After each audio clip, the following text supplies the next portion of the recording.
Itu adat sudah membagi dari dulu. Negara ini belum tahu persis dan kami sudah tahu persis bahwa milik kami. Jauh sebelum Indonesia muncul sebagai sebuah negara, masyarakat adat di seluruh Nusantara telah mengelola dan melindungi wilayah leluhur mereka, menggunakan sistem hukum dan tata pemerintahan adat masing-masing yang unik.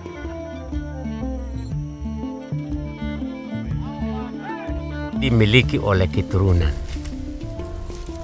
Berabad-abad dia punya milik dan dia punya hak di atasnya. Namun saat ini di Indonesia, hak-hak sebagian besar masyarakat adat atas wilayah leluhur mereka masih belum diakui. Hingga sekarang, sekitar 70% dari daratan Indonesia diklaim oleh negara sebagai kawasan hutan negara Indonesia. Prinsip kolonial masih kita pakai. Prinsip kolonial yang mengatakan bahwa wilayah adat, tanah rakyat, ketika ditetapkan menjadi hutan negara atau tanah negara, maka rakyat itu kehilangan haknya. Nah, konsep tanah negara, hutan negara, itu dilanjutkan oleh pemerintahan pasca kolonial.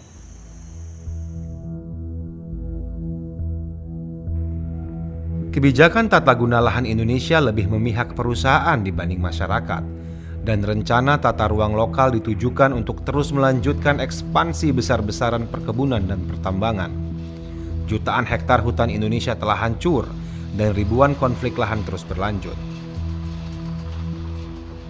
Ada kampanye panjang untuk pengakuan hak-hak masyarakat adat atas wilayah. Sejalan dengan itu, kesadaran atas resiko meningkatnya konflik agraria juga tumbuh. Kedua hal ini mulai mengubah situasi. Dalam putusan Mahkamah Konstitusi nomor 35 tahun 2013, dapat bermakna juga bahwa hutan adat bukan lagi sebagai hutan negara. Itu bukan milik pemerintah, itu milik masyarakat. Warisan kami dari nenek moyang kami. Dalam perubahan yang cepat ini, masyarakat perlu memutuskan dengan cara apa mereka ingin hak-hak mereka diakui. Video ini dirancang untuk memberitahu percakapan-percakapan komunitas dengan menguji kepemilikan lahan individu dan konsesi masyarakat di atas tanah negara. Dua pilihan kepemilikan yang diusulkan oleh negara. Video ini juga melihat pada pengakuan hak-hak kolektif atas wilayah adat, suatu pilihan yang diinginkan oleh banyak gerakan masyarakat adat di Indonesia. Contoh pertama kami adalah tentang konsesi masyarakat di atas tanah negara.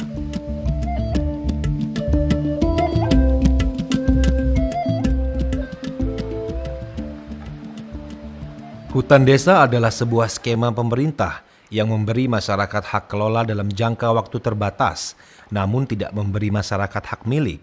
Masyarakat harus mengajukan permohonan kepada pemerintah untuk mendapatkan hak pengelolaan sementara. Wilayah leluhur masyarakat Melayu di Merangin, Jambi adalah salah satu daerah yang dimasukkan sebagai tanah negara. Komunitas ini telah mengajukan permohonan dan telah diberi status hutan desa di atas hampir 50.000 hektar wilayah leluhur mereka. Ini adalah konsesi masyarakat yang berlaku selama 35 tahun. Masyarakat ini kami sekarang hak pakai, Pak. Yang punya, yang kuasa itu adalah pemerintah negara yang punya hutan ini. Kami malah senang gitu, Pak, karena mungkin nantinya dengan adanya program ini mudah-mudahan lancar, tanah tidak terjual, mungkin anak cucu kami masih bisa hidup, Pak. Sebagian orang merasa bahwa konsesi masyarakat seperti hutan desa adalah langkah menuju peningkatan hak-hak masyarakat. Namun banyak yang merasa hak-hak kelola tidaklah cukup. Menurut saya kalau hutan adat itu lebih menjadi kepada hak milik. Kalau sedangkan hutan desa ini cuma pengelola dikasih ke hak kelola selama 35 tahun. Itu kelemahan bagi kami. Bagi Aliansi Masyarakat Adat Nusantara, konsesi masyarakat jelas merupakan sebuah langkah mundur. Hutan adat bukan hutan negara. Dan karena itu, apapun skema dari pemerintah yang dimaksudkan mempertahankan hutan negara terhadap hutan adat harus ditolak. Menurut saya, ketika putusan Mahkamah Konstitusi keluar, ya, pembicaraan hutan desa dan HKM di wilayah adat sudah harus ditutup, sudah harus dihentikan. Jenis lainnya dari hak atas tanah adalah kepemilikan pribadi di atas bidang tanah yang dimiliki oleh keluarga atau individu melalui warisan atau program sertifikasi pemerintah. Sertifikat tanah perorangan dapat digunakan sebagai bukti kepemilikan untuk membeli atau menjual tanah dan sebagai jaminan untuk pinjaman bank. Si pemilik memiliki kewenangan sepenuhnya atas tanah atau sumber daya alam di situ.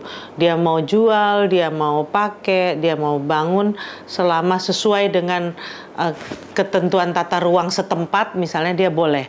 Saat ini, ada program-program pemerintah untuk sertifikasi tanah perorangan. Program ini adalah bagian dari dukungan untuk sertifikasi perorangan yang terjadi secara global. Tapi banyak yang percaya bahwa hak-hak individu membawa risiko besar.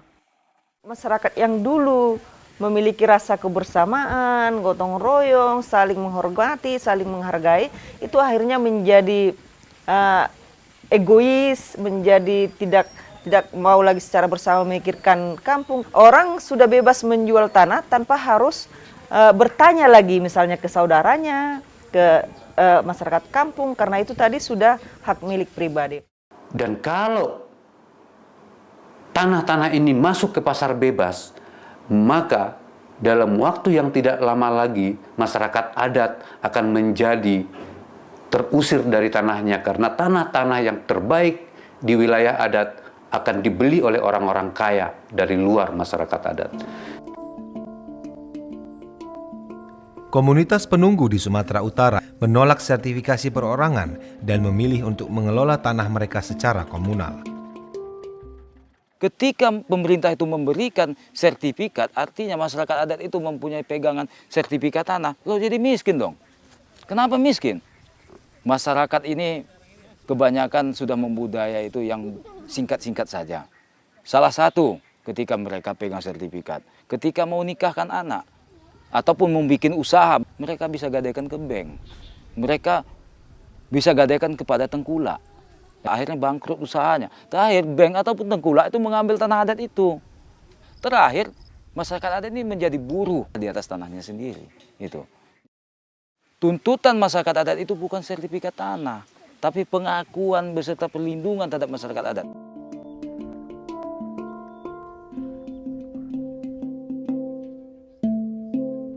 Masyarakat Masai di Tanzania, Afrika, baru belakangan ini melihat sertifikasi perorangan diberlakukan di tanah mereka.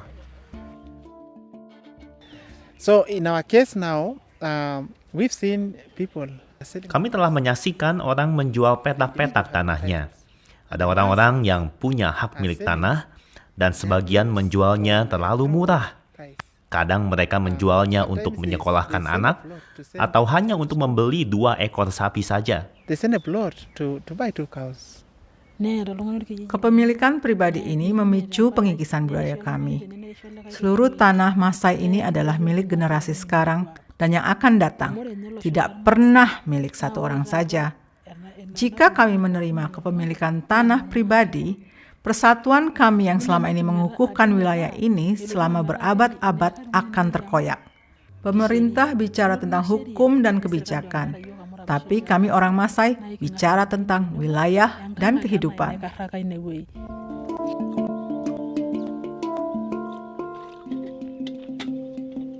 Dua opsi pertama yang telah kita tonton adalah konsesi pengelolaan masyarakat atas tanah negara dan sertifikasi tanah individu. Keduanya adalah sistem kepemilikan tanah di mana otoritas berada di tangan negara. Opsi ketiga adalah hak komunal kolektif.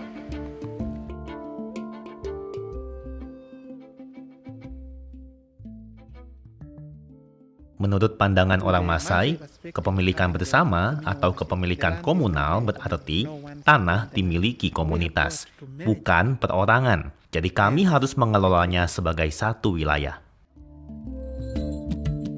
Hak kolektif atau komunal atas tanah adalah situasi ketika tanah dimiliki dan dikelola secara sah oleh masyarakat secara keseluruhan. Wilayah komunal berada di bawah otoritas masyarakat adat dan lembaga perwakilan mereka. Wilayah sebagai satu kesatuan tidak dapat dijual atau dibagi, dan hak atas wilayah bersifat permanen. Namun, dalam setiap wilayah komunal terdapat berbagai cara pengelolaan lahan, yaitu kawasan pemukiman, ladang keluarga yang turun-temurun, dan kawasan yang dilindungi. Masyarakat adat dan otoritas mereka bertanggung jawab atas perencanaan tata ruang di wilayah tersebut. Masyarakat adat di seluruh dunia merasa bahwa pengakuan hak komunal atas wilayahlah yang paling mencerminkan hubungan adat, budaya, dan spiritual mereka dengan tanah dan wilayah mereka. Wilayah kita adalah milik kita, dan kita adalah milik wilayah kita. Tanah itu keramat, kita tak akan bisa menjualnya. Tanah adalah ibu kita, dan tak seorang pun bisa menjual ibunya. Banyak negara di Amerika Latin mengakui sertifikasi komunal. Wilayah kami dimiliki secara komunal. Kami tidak dapat menjual tanah kami. Sebaliknya, kami mengurusnya. Kami adalah para penjaga seluruh wilayah adat kami. Karena jika setiap orang memiliki tanah secara perorangan, siapa tahu mereka mungkin menjual tanahnya. Dan kami tak akan punya wilayah adat lagi untuk menjamin kehidupan generasi mendatang. Dengan memiliki tanah komunal, bukan tanah pribadi, kita bisa melindungi budaya kita dan melanjutkan mengorganisir diri kita. Memiliki wilayah komunal lebih baik bagi kita.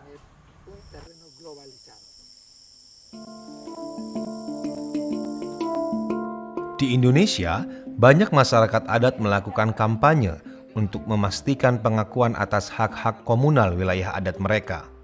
Kami membutuhkan sebuah pengakuan. Kami membutuhkan sebuah pengakuan wilayah adat. Itu dia. Jadi dengan adanya sebuah pengakuan wilayah adat, maka utuh dan terjaminlah tanah kami ini tidak terjual. Itu dia. Masyarakat adat harus teguh mempertahankan hak leluhur, hak bersama, atau hak komunal. Di Indonesia belum ada prosedur untuk sertifikasi komunal, namun peraturan untuk pengakuan hak-hak komunal atas wilayah adat saat ini sedang disusun oleh pemerintah. Dengan ancaman pada wilayah adat yang terus berlangsung dan perubahan kebijakan hak-hak atas tanah yang cepat, masyarakat adat Indonesia harus membahas, berdebat, dan memutuskan bersama-sama masa depan seperti apa yang mereka inginkan, termasuk jenis pengakuan apa yang mereka cari. Keputusan ini merupakan langkah penting menuju pengakuan atas hak-hak wilayah leluhur Anda.